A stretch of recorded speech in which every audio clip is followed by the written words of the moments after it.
Assalamualaikum warahmatullahi wabarakatuh.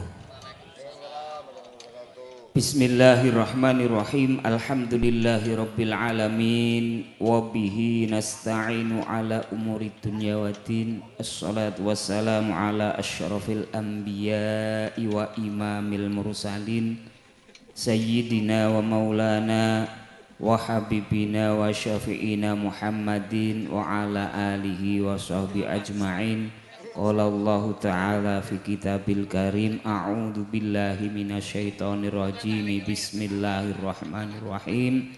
Wa min ayatihi an khalaqalakum min anfusikum azwajan litaskunu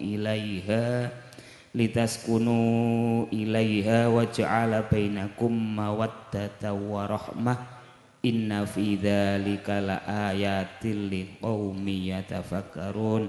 Wa qala an-nabiy sallallahu alaihi wasallam, an-nikahu sunnati faman rahiba an sunnati falaisa minni, al-hadis au kama qala. Amma ba'd. Unjuk ngarsanipun para alim, para ulama, para kiai, sesepuh bini sepuh, aji sepuh, kasepuhan linanggong dumateng panjenenganipun Bapak Dalhari Ibu Khairiyah ingkang tansah kula hormati, ngarsanipun para rawuh kakung putri tamu undangan ingkang tansah kula hormati. Saderengipun kawula ngekroraken menggah niat sahajatipun Bapak Supardi sekalian, boten wonten awonipun kula dalasan panjenengan sedaya sareng-sareng hangalembono muji syukur wonten ngarsa dalem Allah Subhanahu wa taala awit sih kawelasan kanugrahanipun mliginipun nikmat iman Islam, nikmat sehah wal afiyah katitik wonten ing enjang punika kita sedaya saged makempal manunggal nyawiji wonten ing acara walimatul arus kanthi kita sedaya mangke wilujeng slamet boten wonten alangan rupida punapa. Sumangga sedaya peparingipun Gusti Allah kala wau kanthi kita syukuri sarengan kanthi bilisan alhamdulillahirabbil alamin. Allahumma sholli ala sayyidina Muhammad wa ala ali sayyidina Muhammad. Sholawat ma'asalam kita aturaken dumateng junjungan kita Kanjeng Nabi Agung Muhammad sallallahu alaihi wasallam ingkang tansah kita arep-arep lan kita cadhong menggah syafaatul uzma, syafaat ingkang agung wiwit wonten ing alam donya punika langkung-langkung syafaatul uzma binjang wonten ing yaumil kiamah. Amin Allahumma amin.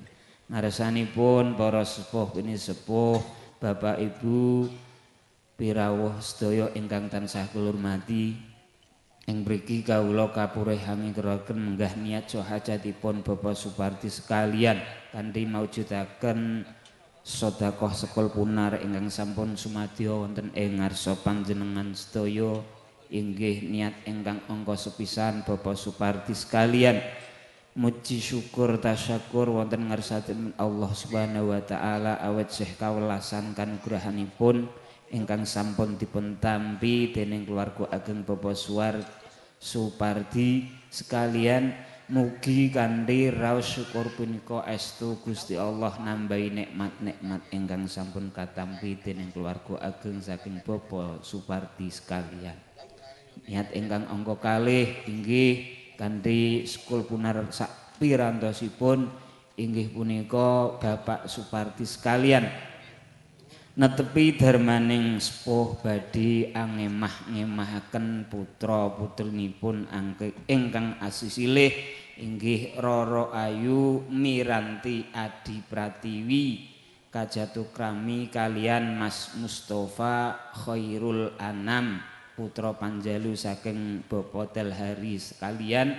Mugi estu pinanganten kekalih samangkih anggenipun membina keluarga, mugi estu dadosa keluarga ingkang ayem tentrem boten wonten alangan rubeda punapa awit awal ngantos saklaminipun lan mugia pinanganten kekalih anggenipun lelomban wonten ing bebayan gung tansah manggihi keluarga ingkang sakinah mawaddah lan warahmah ma'al barokah. Niat ingkang angka 3 kanthi mawujudaken sedaya sedekah ingkang sampun sumadya wonten ing ngarsa panjenengan sedaya mugi estu keluarga ageng saking Bapak Supardi tansah pinaringan wilujeng slamet boten wonten alangan rubeda punapa awit sedaya saking rahmat fadhol pitulunganipun Gusti Allah ugi doa kula lan panjenengan sedaya. Kanthi punika sumangga sesarengan nyenyuwun dumateng Gusti Allah kanthi sesarengan kawula. Allahumma shalli wa sallim ala sayyidina Muhammad wa ala ali sayyidina Muhammad sayyidinal awwalin wal akhirin wa sallim wa radhiyallahu tabaraka wa ta'ala sadatina ashabi Rasulillahi ajma'in. Alhamdulillahi rabbil alamin. Hamdan syakirin, hamdan dzakirin, hamdan na'imin, hamdu fi ni'amahu wa yukafi mazidah. Ya Rabbana lakal hamdu wa lakal syukru kama yanbaghi li jalali wajhikal karim wa 'azimi sultanik. Allahumma shalli wa sallim ala sayyidina Muhammad wa ala ali sayyidina Muhammad salatan tunjina biha min jami'il ahwali wal afat wa taqdi lana biha jamil hajat wa tudahhiruna biha min jami'is sayyi'at wa tarfa'una biha 'indaka 'alad darajat wa tuballighuna biha aqsal ghayat min jamil khairati fil hayati wa ba'dal mamat. Allahumma a'inna 'ala dzikrika wa syukrika wa husni ibadatik. Barakallahu laka wa baraka 'alaika wa jama'a bainakuma fi khair. Allahumma ijma'huma fi khair. Allahumma ijma'huma fi khair. Allahumma ijma'huma fil khair. Rabbana hab lana min azwajina wa dzurriyyatina qurrata a'yun waj'alna lil muttaqina imama. Allahumma inna na'udzubika min jahdil bala wa tarkis siqa wa su'il qada wa samatatil a'da. Allahumma jammilna bil afiyah was salamah wa haqiqna bit taqwa wal istiqomah wa a'idna min mujibatin nadamah innaka sami'ud du'a. Allahumma inna nas'aluka salamatan fid dinina wa afiyatan fil jasadina wa ziyadatan fil ilmina wa barakatan fil rizqina wa taubatan qoblal mautina wa rahmatan indal mautina wa maghfiratan ba'dal mautina. Allahumma hawwin alaina fi sakaratil mautina wan najata minan nar wa'fu 'anna indal hisab. Rabbana zalamna anfusana wa illam taghfir lana tarhamna lanakunanna minal khasirin. Rabbana atina fid dunya hasanah wa fil akhirati hasanah wa qina adzabannar. Wa sallallahu ala sayyidina Muhammad wa ala alihi washabbihi barakasallam. Subhana rabbika rabbil izzati amma yasifun wa salamun alal mursalin walhamdulillahi rabbil alamin bisirri wa nuri wa hurufil Fatihah. A'udzu billahi minasyaitonir rajim. Bismillahirrahmanirrahim. Alhamdulillahirabbil alamin. Iyyaka na'budu suratul adzim. Mekaten anggen kawula ngekeroraken kirang langkungipun yen pangapunten kula pungkasi wallahul muwaffiq ila aqwamit thoriq. Assalamualaikum warahmatullahi wabarakatuh. Waalaikumsalam warahmatullahi wabarakatuh. Matur nuwun dumateng Ustaz Muhammad Yainuri. Monggo pun lajengaken Ibu Juru Paes Perombongan Jangkep. Nyuwun pangapunten Pak Sulhadi panjenengan ngendika Kedung Pilang. Kula nate sowan mriku, Pak. Wah, meh bali kula, Pak. Wah, dalane kono Tangong Mangu we. Prana-prana sing blokana. Wah, kleru ora iki mboten. Ning bareng tekan kono niku wah senenge kula mboten jamak. Adoh warung. War jajan bingung, doh warung.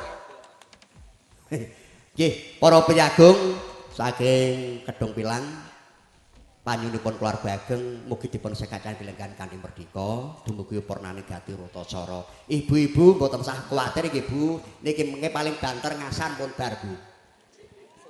Mboten kula terus diperenguti aku karo ibu-ibu.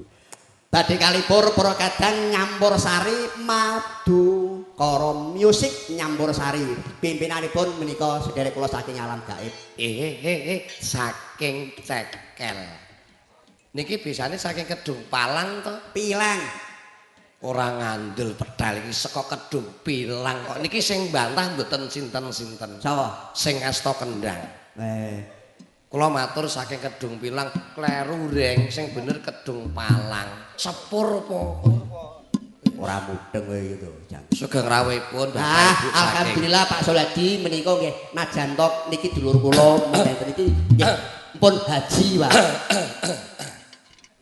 alhamdulillah nggih nembe rencana iki atur pambuka marang para kadang mirengganipun para prayagung tebih lho saking Kedung Pilang ana Samudra menika nglonggarke wedal ya kula panggih Pak Di sing ngomyonge besan Pak Soladi nggih lho kaya wis kenal-kenal Pak Suwadi ngasta sederekipun kathah kepanggih gareng ah panglipur katur Bapak Ibu besan prayoginipun ingkang nyemek-nyemek atur pambuka uluk salam ganti wasan salam assalamualaikum warahmatullahi wabarakatuh waalaikumsalam warahmatullahi wabarakatuh Bapak Guru Yatmin asring matur kalih gareng ring tak warai dawuh godhong salam akeh taline kesik insyaallah sing kanthi ikhlas jawab salam gareng kula dongake akeh rejekine baleni uluk salame dibaleni ben godhong salam ki mau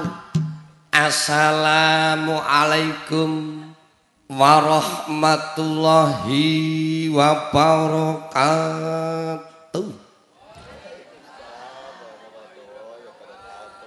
jamaah Wene jamaah oleh murono. Mboten wonten kalih Ibu kok. Lawu pirsa. Ya. Bombongipun manah. Seneng, Pak. Dipun tenggani para rawuh, langkung-langkung Bapak Ibu pangomyong pisan. Coba ki swasana kemawon. Ya. Hanul sinom nyamet rak nggih pantes. Jangkrik. Oh ya rada alon-alon sithik. Ngono neh kok garenge ora semangat. Oh ya, sing nyemek-nyemek pambuka pisungsung kagem para prayagung Kedung Pilang. Kedung Pilang wono. Sinom nyamat. Sinom. Wah, nggih. Dene cocok. Ning aja nuloda lawu utama. Tak kei sanggetan sing anyar engko Ingkang ripta Bapak. Sapari Nah, piyambak. iki ngundang ngantene. Oh nggih, panglipur Sinom nggih. nyamat ning ditujokne kanggo nganten. Kidung-kidung. Siap Mas Pur. Upacara apa siap matur Mas, ngoten nggih sae kok ya Mas Pur. Walah jangkrik. Enten to ora ya pantes kaya kowe upacara Mas siap. Pur. Dalem Siapa ing gati? dawuh. Mosok lanang do lanang. Lah iki sinden saking laladan Purwodadi adoh-adoh kok kon lungguh. Ya. Naminipun wonten Mbak Sri kekalih Sri ingkang Tanjung. kepiringitan Mbak Sri Tanjung. Oh ngadeg mrene wis Ingkang- awake blas-blas kowe ya. Nggih, ingkang kilen Mbak Sri plastik. Kok kecolok sini plastik? Lah, sadaripun plastik. Ora mau plastik tok. Apa? Pelendungan. Pelendungan. Sing Nggih. Jangkrik. Dalang kok jorok. ayo. Jung. Doa ayune wong sak donya Sing kakung seniman sing putri seniwati sing sayuk rukun gandes luas marak ati gandeng renteng nyambut kalih penak to rek patuladan kangge Mbak Miranti ayu ning wong sak donya gandes luwes merak ati liyane Mbak Miranti rang dipethuk Kang Mas Sapari. kok Kang Mas Sapari to Dik? Aja kaduk dugombong rang to Lho piye? menika wis di jeneng lho Lah iya jenenge sapa? sampangan lho Lah nggih. kan edoke bojone. Oh, tatake gandrung iki ibaratnya Mas Mustofa gandrung kalih Mbak Miranti. Ya. Dadi Sabari. Sing. Sayangku. Ki njaluk gendong ki ora. Mbok ya Dinda dijemput to ya. Oh, Dinda njaluk dijemput. Rodok mantuk. Sinden sing iki rodok mantuk. Njaluk dijemput. Jemput. Jemput. Jemput. Jemput. Jemput nggih. Pak Sulkin jemput, Pak. Nggih. Saiki Nggih to, Mas.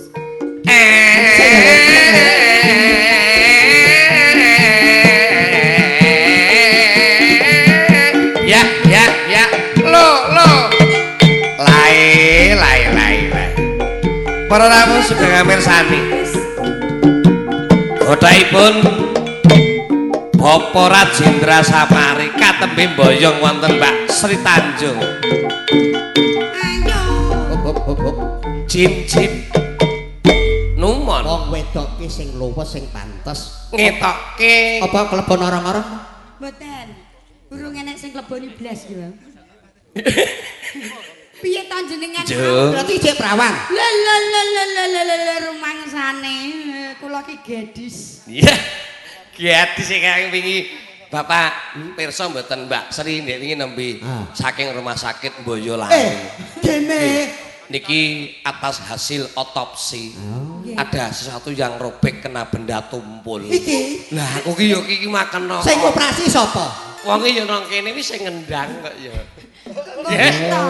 Aja ngono to Mas kok ana bekas robekan benda Wah, tumpul. lah aku ra yo maca hasil rongsen Lah to kok ya. nek benda tumpul ra yo malah nggonku dadi teyeng. Wis dijahit. Alhamdulillah menika sampun kula cor. Sayuyong tanpa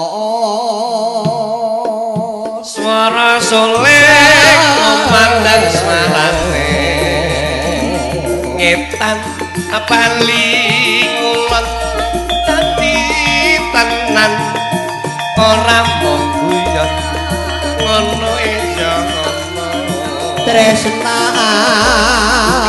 sondoli kolang kaleng putu eling kang peparing yajeng Wonten dawa kang kowe njaluk apa? aku ora njaluk apa-apa Mas.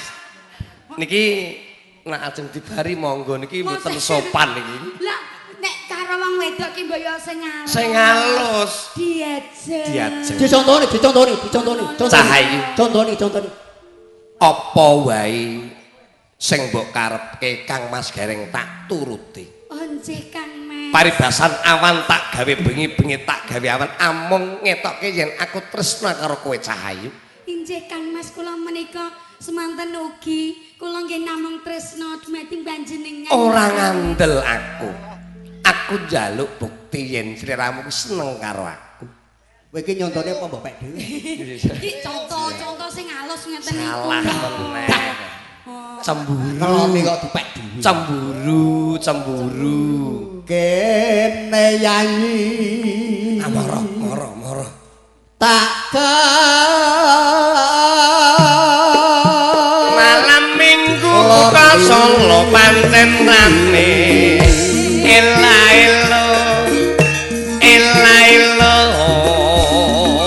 waton ora yo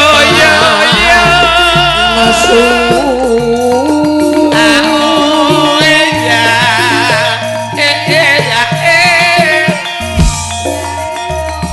mampir Mas monggo mampir mampir napa siyas napa mboten pir kowe mau krungu apa ora sing tak omongke lagi wae mau. Alhamdulillah mboten. Oh lah ya ayo budhet. lah kan pas Kok sik to, iki jane iki ora pas kok. Iya. Oh iya kae ana siji nganggur mbok yo digorene dadine berpasang-pasang. oh alah ya oh Kan yo ora ngerti sing mbok karepe to Dik Sri. Dadine yo ben gathuk. Aja mbang cindhe mbang cilatan. Kok iso dibukake sandal lek. Maksude gentos sendalipun. Oh ngono. Sandale ganti sing dhuwur. Darahku nek diapakno ngono. Tamtu.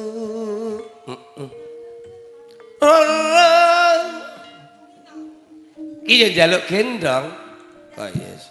Heran aku. Panyuwunku umrengkaan. Lae ya Allah. Memandang sarane. Atimun sigarane ya dibangun negarane ngono wis ya ngono. Siang pantarane ratri atuku wirus tanganane wesi Pak Sapari panten bagus tahun ngarep munggah haji yen ora maju kowe ora Mas Kusnanto dalah ibu katembe among tamu asring matur gareng dawuh Mas Kus unan-unan Jawa ya ring dawuhipun pripun tuku irus danganane wesi tegese Pak Sapari pancen bagus insyaallah tahun ngarep munggah haji Allahumma mugi Allah ngabulaken donga panjenengan sedheripun mengke insyaallah wulan ngajeng saged munggah haji yen ora maju jadwal haji itu bisa maju bisa mundur kene tak udang dhewe estu nggih rene leres nggih si akhire matur tuku jare rupane ireng kadang ya abang barang mosok ireng tok ya tuku jare rupane abang Dek Sri apik lah malas aku terusane gah aku Dek Sri apik tantane yo wegah kan lho piye wegah Dek Sri apik aku nek ngelak wegah kono entuk ngombe aku ora dikai dhewe jane bocah iki genah ora jare jenenganmu badhe ngaturaken berita kehilangan kono dikai wong sing diambleh ora dikai aku ati genah oh dibapake si kucing oh dawuh Kang pilih rasa apa pilih kasih aja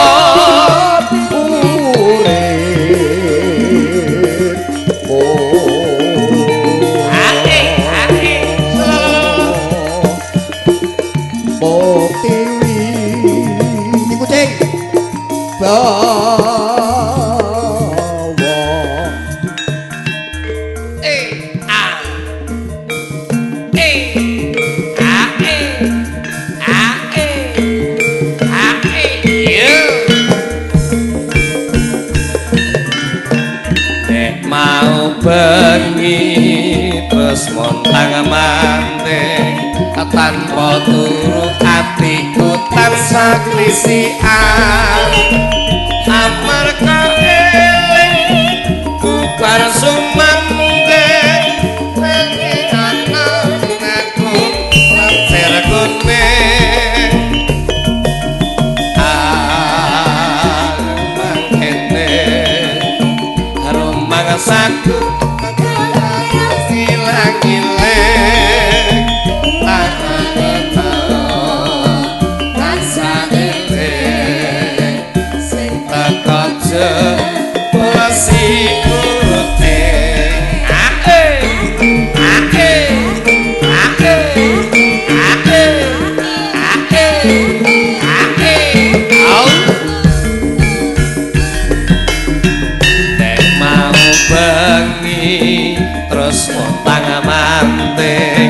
tanpa turu atiku tansah klisian amarga eling aku bar sumanding aku lancer kuning